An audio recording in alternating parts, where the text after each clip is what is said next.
क्या calcium supplements खाने से या कैल्शियम की गोलियां खाने से किडनी स्टोन्स बनने का रिस्क बढ़ जाता है? इंटरनेट पे इसके तरह तरह के जवाब मिलेंगे। ज़्यादातर लोग कहते हैं ऐसा कुछ नहीं होता, ये सब बकवास है। कुछ लोग कहते हैं यस, रिस्क बढ़ जाता है। तो करें तो क्या करें? प्रॉब्लम यह है कि ये सवाल एक बहुत इंपॉर्टेंट क्वेश्चन है और इसका जवाब ढूंढना भी उतना ही ज़रूरी है। मेरा ये मानना है, मैं अपने मरीजों को जो एडवाइस देता हूँ कि कैल्शियम सप्लीमेंट्स खाने से किडनी स्टोन्स बनने का रिस्क बढ़ता है, ज़रूर बढ़ता है। पर मैं ये चाहता हूँ कि इस सवाल का जवाब आप खुद ढूंढें, खुद एक कंक्लूजन तक पहुँचें। तो मेरा आप सबसे ये रिक्वेस्ट है कि ये छोटा सा वीडियो पूरा देखें और एंड में आप खुद एक कंक्लूजन ड्रॉ करें। मैं आपको दो एविडेंसेस दिखाने वाला हूँ जिसको आपको 3-4 लाइंस खुद पढ़नी है और उसका कंक्लूजन खुद निकालना है। देखिए, मेडिकल साइंस एक कोर्ट केस की तरह होती है। जिस तरह केस में कोर्ट में एविडेंसेस प्रोड्यूस किए जाते हैं, उसी तरह मेडिकल फील्ड में भी किसी सवाल का जवाब ढूंढने के लिए रिसर्चेस से जो हमारे कंक्लूजन्स निकले हैं उनको एविडेंस की तरह पेश किया जाता है। एक पैनल ऑफ डॉक्टर्स जूरी की तरह काम करता है जो सारे एविडेंसेस को, सारे रिसर्चेस को इकट्ठा करके उन्हें एनालाइज करता है कि ये जो रिसर्चेस हैं इनकी क्वालिटी कैसी है, इनके द्वारा दिया गया जो कंक्लूजन है, जो एडवाइस है, क्या वो फॉलो करना सेफ है या नहीं है। इसे हम गाइडलाइंस कहते हैं। ये सारे सैकड़ों रिसर्चेस का एक निचोड़ होता है जिसे बहुत सारे डॉक्टर्स बैठ के एनालाइज करते हैं और एक फाइनल कंक्लूजन तक पहुंचते हैं। इस कंक्लूजन को चेक और रीचेक किया जाता है और फिर उसके बाद गाइडलाइंस की तरह पब्लिश किया जाता है।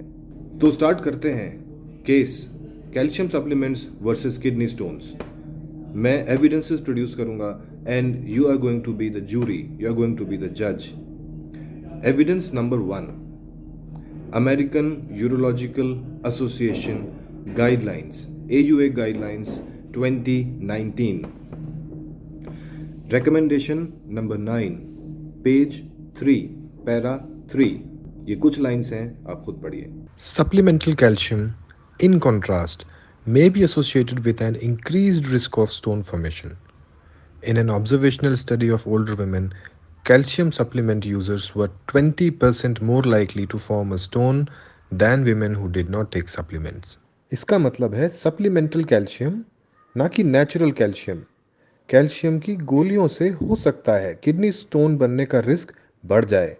ये जिस स्टडी की बात हो रही है उसमें ऐसा पाया गया कि जो लेडीज़ कैल्शियम सप्लीमेंट्स ले रही थी उनमें 20% किडनी स्टोन बनने का रिस्क ज़्यादा हो गया था।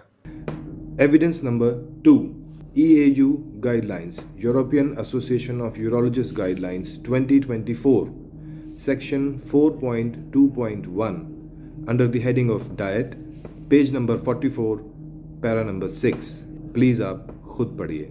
Calcium intake, calcium should not be restricted, ये डाइटरी कैल्शियम की बात हो रही है, unless there are strong reasons for doing so, due to the inverse relationship between dietary calcium and stone formation. इसका मतलब डाइट में जो आप कैल्शियम लेते हैं उससे स्टोन फॉर्मेशन कम होता है।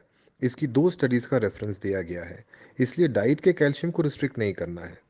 The daily requirement for calcium is 1000 to 1200 milligrams. Calcium supplements are not recommended except in enteric hyperoxaluria, यानी कि कैल्शियम की गोलियां, कैल्शियम के सप्लीमेंट्स रिकमेंड नहीं किए जाते हैं जब तक कि ये एंटेरिक हाइपरऑक्सैल्यूरिया नाम की एक बीमारी ना हो जो कि बहुत अनकॉमन है। रूटीनली इनको हम रिकमेंड नहीं करते हैं। जब एंटेरिक हाइपरऑक्सैल्यूरिया होता है, additional calcium should be taken with meals to bind intestinal oxalates. इसकी 4 स्टडीज़ हैं जिन्होंने रिकमेंड किया है कि calcium supplements are recommended only if you are suffering from enteric hyperoxaluria. Older adults who do not have a history of renal stones but who take calcium supplements should ensure adequate fluid intake. यानी कि जो भी adults हैं, older adults हैं, जिन्हें कभी kidney stones नहीं हुआ, वो भी अगर कैल्शियम सप्लीमेंट्स ले रहे हैं उन्हें अपना फ्लूइड इंटेक अच्छा रखना चाहिए। क्यों? सिंस इट में prevent increase in urine calcium concentration. इससे यूरिन में कैल्शियम का कॉन्सेंट्रेशन कम रहेगा एंड देयर बाय रिड्यूस और eliminate any increased risk of renal stones formation associated with calcium supplement use, और जिससे कि कैल्शियम सप्लीमेंट खाने से जो स्टोन्स बनने का रिस्क बढ़ जाता है वो कम हो जाएगा या ख़त्म हो जाएगा, उसका भी एक रेफरेंस दिया गया है।